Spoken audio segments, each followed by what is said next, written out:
अभी झांकी है, पिक्चर अभी बाकी है, अभी तो शुरू हुआ है। लोग आंदोलन करने का भी काम करें। आने वाला जो चुनाव का समय था उससे ये लोग घबरा रहे थे कि इतना लोकप्रियता एक आदिवासी के बेटा में, एक झारखंड के माटी के बेटा में इतना लोकप्रियता आ गया है कि लोग इनके प्रति इतना झुकाव रख रहे हैं। महिला को देखा जाए तो ठगने का काम किए हैं, युवा को देखा जाए तो ठगने का काम किए हैं, सभी किसान को देखा जाए तो ठगने का काम किए हैं कि किसान जब हार पार के कुछ नहीं समझ में आया, जब रोड पे धरना में बैठ गए तो उनके ऊपर भी लोग गाड़ी चढ़ाने का काम किया। अभिव्यक्ति की आजादी कैसे छीननी है, कैसे समाप्त करनी है, वह लोगों को वर्तमान में केंद्र में शासित भारतीय जनता पार्टी की सरकार से सीखनी चाहिए, नरेंद्र मोदी से सीखनी चाहिए और उनके लोगों से सीखनी चाहिए।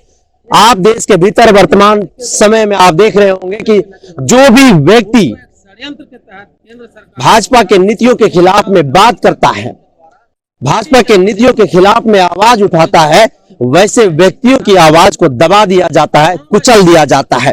और यह सिलसिला लगातार पूरे भारत देश में जारी है, चाहे वो किसानों की बात हो, चाहे वो महिलाओं की बात हो, चाहे युवाओं की बात हो, चाहे रोजगार की बात हो, चाहे आदिवासियों की बात हो, चाहे दलितों की बात हो, चाहे ऐसे तमाम जो भी समाज व्यक्ति अपनी आवाज को बुलंद करता है, अपने हक अधिकार की बात करता है, वैसे लोगों की आवाज को दबा दिया जाता है।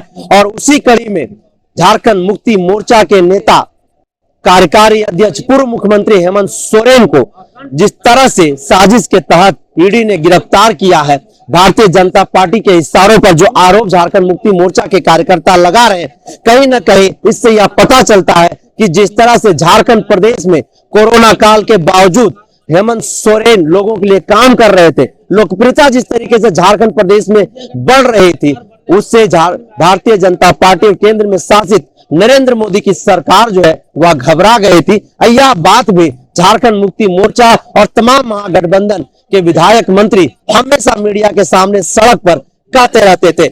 आज 10वां दिन का उपवास आंदोलन झारखंड मुक्ति मोर्चा के कार्यकर्ताओं के द्वारा बापू वाटिका जो राजधानी रांची के मोरहाबादी मैदान में है वहां पर जारी है। हमारे साथ अभी झारखंड मुक्ति मोर्चा चतरा जिला की महिला अध्यक्ष वंदना सिंह है।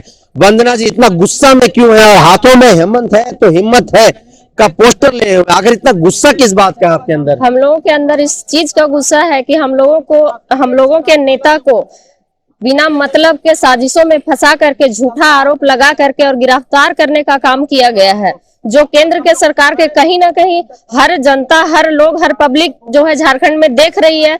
झारखंड के हमारे नेता को जिस साजिश के तहत फंसाया गया है, पूरे देश देख रहा है, पूरा भारत देख रहा है कि हमारा नेता निर्दोष है। उसके बावजूद भी झारखंड में हमारे जो पूर्व सीएम थे उनको फंसा करके और ईडी के गिरफ्त में लेकर के आज जेल के सलाखों के पीछे भेज दिया गया है। चतरा जिला से आप आती हैं। चतरा जिला कोयले की खदान के तौर पर जाना जाता है। पूरा एशिया में कोयला जो है वही चतरा से जाता है। और चतरा के सांसद वर्तमान में भारतीय जनता पार्टी से आते हैं सुनील सिंह, वह 2 टर्म से वहां पर सांसद है। किस तरीके का काम धरातल पर उन्होंने खास करके महिलाओं के लिए क्या कुछ किया है? उन्होंने महिलाओं के लिए अगर जेन्युइन तरीके से देखा जाए तो हमारे सांसद महोदय वैसा कोई काम नहीं किए हैं जिसको आज हम लोग यहाँ पे बैठ करके और उल्लेख कर सके। तो गांव घर में महिलाएं फिर भाजपा के प्रति जो इतना झुकाव रखती है, चुनाव आता है तो भाजपा को वोट कैसे कर देती है? इसलिए कि हर कोई को पता है कि नीचे से ऊपर तक एक दूसरे से मिला हुआ है और मोदी जी का कमल जो है खिला हुआ है। बस कमल का खेला है, बाकी कुछ भी नहीं है। काम यहाँ पे कुछ नहीं होता है धरातल पे। महिला के प्रति तो खास करके कुछ भी नहीं होता है। मणिपुर घटना को देख लीजिए आप लोग नजर उठा करके कि पूरा भारत पूरा जो है कि दुनिया में शर्मिंदा होने का जो समय आ गया है। अच्छा, महंगाई पर क्या विचार है आपका? महंगाई जब से हम पैदा हुए तब से लेकर के आज तक अगर देखा जाए तो चरम सीमे पे है। चरम सीमा। गैस सस्ता नहीं हुआ है? बिल्कुल नहीं, कुछ सस्ता नहीं हुआ है। सिर्फ लॉलीपॉप दिखाया जा रहा है इसलिए कि अभी चुनाव नजदीक समय में है। अच्छा, नरेंद्र मोदी की सरकार ने उज्ज्वला योजना के तहत गांव घर की महिलाओं को गैस और चूल्हा देने का काम किया था, वो सही तरीके से चल रहा है? चूल्हा देने का काम किया था सिर्फ और सिर्फ आदत लगाने के लिए। उसके बाद उस चूल्हा से कुछ हो नहीं रहा है। आज उस चूल्हा भी किनारे कबाड़ में रखा हुआ है चूल्हा सिर्फ उस समय के लिए भी लॉलीपॉप था और आज भी लॉलीपॉप है। जहां से हम महिलाओं के लिए एक आदत सी पड़ी हुई थी कि हम लोगों को गोईठा और कोयला या गोईठा लकड़ी पे खाना बनाने का जो आदत था उसको भी बिगाड़ दिया गया है। जो सब्सिडी हम लोगों को आता था आज वो भी बंद कर दिया गया है। वो भी बंद कर दिया गया। अच्छा, हेमंत सोरेन को लेकर के गांव घर की जो महिलाएं हैं, नौजवान हैं, वो क्या कुछ बात करते हैं, किस तरीके का उनकी लोकप्रियता गांव घर में?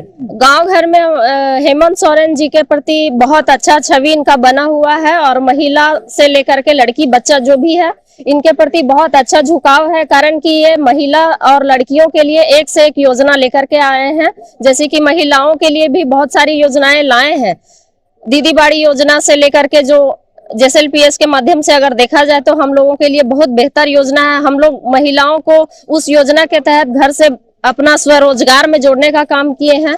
महिला जो हड़िया दारू बनाती थी उनको भी आज जो है उससे छुटकारा देने का काम किए हैं किसी न किसी माध्यम से। और लड़कियों के लिए भी जो लड़की पढ़ नहीं पाती थी, पैसा के अभाव में आगे उच्च शिक्षा ग्रहण नहीं कर पाती थी, उन लोगों के लिए भी बहुत अच्छे योजना ला करके और सावित्री बाई फुले जैसे योजना को ला करके और लड़कियों को आज लड़कियों में शिक्षा के स्तर को बढ़ाने का काम किए हैं।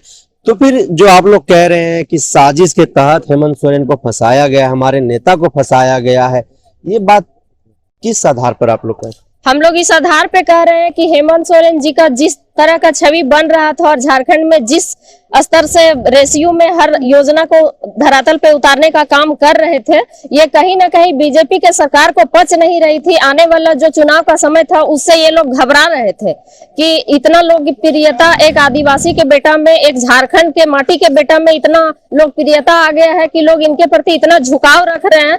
तो आने वाला समय में कहीं हम लोग फिर ना पिछड़ जाए यहाँ से। अच्छा, मोदी जी भाजपा गांव घर में कुछ काम किया है? जो मंच पे जाके बोलते हैं, भाषण देते हैं, वो कुछ है धरातल पर की? बिल्कुल धरातल पे है। खास करके अगर महिला को देखा जाए तो ठगने का काम किए हैं, युवा को देखा जाए तो ठगने का काम किए हैं, सभी किसान को देखा जाए तो ठगने का काम किए हैं कि किसान जब हार पार के कुछ नहीं समझ में आया, जब रोड पे धरना में बैठ गए तो उनके ऊपर भी लोग गाड़ी चढ़ाने का काम किया है। गाड़ी चढ़ाने का काम? जी बिल्कुल। तो अगर कुछ काम नहीं किया है मोदी और भाजपा, तो 24 में अभी देखिए कुछ 1-1.5 महीने के बाद लोकसभा का चुनाव है, फिर विधानसभा का चुनाव है। आप महिला लोग कितना तैयार है, मतलब क्या जवाब देंगे? बीजेपी के प्रति हम लोग क्या जवाब दे सकते हैं? हम लोग का कोई वैसा जवाब नहीं है कि हम लोग अपने स्तर से क्या कह पाए। ये समझ में नहीं आता है कि ये भारत का जो है 10 साल 15 साल का जो सरकार बीजेपी का चल रहा है, ये पहला ऐसा सरकार है कि आज तक महिला के स्तर से कोई काम नहीं हुआ। सिर्फ और सिर्फ महिला हो, पुरुष हो या युवा हो या छात्र हो, हर कोई को डराने का काम किया गया है, धमकाने का काम किया गया है। और ऊंचा जो आवाज उठा करके अपना हक अधिकार मांगने का काम करता है पब्लिक, उसको बदनाम करने का काम किया है, दबाने का काम किया गया है। अभी झांकी है, पिक्चर अभी बाकी है, अभी तो शुरू हुआ है हम लोग का। अभी झांकी है, पिक्चर अभी बाकी है। कारण कि देखिए आने वाला निकट समय में होली है। हम लोग ठान चुके हैं कि हम लोग का नेता को जब तक जेल से बाहर नहीं निकाला जाएगा तब तक हम लोग उपवास करेंगे, न्याय यात्रा निकालेंगे, रोड पे रहेंगे और अधिक से अधिक जो है कि न्याय लेने का काम करेंगे। और इससे केंद्र सरकार को हम लोग आह्वान भी करना चाहते हैं कि हमारे नेता को जेल से निकाला जाए, अन्यथा हम लोग उग्र आंदोलन करने का भी काम करेंगे। तो देखिए, फूलो झानो का नाम आप लोगों ने सुना होगा, किताबों में पढ़ा होगा। फूलो झानो वही है, जब भारत की आजादी लड़ी जा रही थी तो उस वक्त अंग्रेजों की दाद जो है वह खट्टा कर दी थी। तो कहीं ना कहीं जब इन महिलाओं को आप देखिएगा तो इन महिलाओं में ठीक उसी तरीके का वह आक्रोश जो है वह आप लोगों को दिखाई देगा अपने नेता के प्रति। जिस तरीके से ये लोग कहीं ना कहीं यह ठान लिया है कि जब तक न्याय नहीं मिलेगा तब तक हम लोगों का यह आंदोलन जारी रहेगा। अभी तो शांतिपूर्ण तरीके से उपवास आंदोलन हम लोग कर रहे हैं, जरूरत आने पर, आन पड़ने पर हम लोग उग्र आंदोलन भी करेंगे और न्याय यात्रा तो हमारा चल ही रहा है। तो लगातार यह 10वें दिन का आंदोलन अनवरत जारी है और आंदोलन से संबंधित अपडेट लगातार मैं आप तक पहुंचाता रहूंगा। तब तक आप बने रहिए द जनसभा के साथ। जोहार।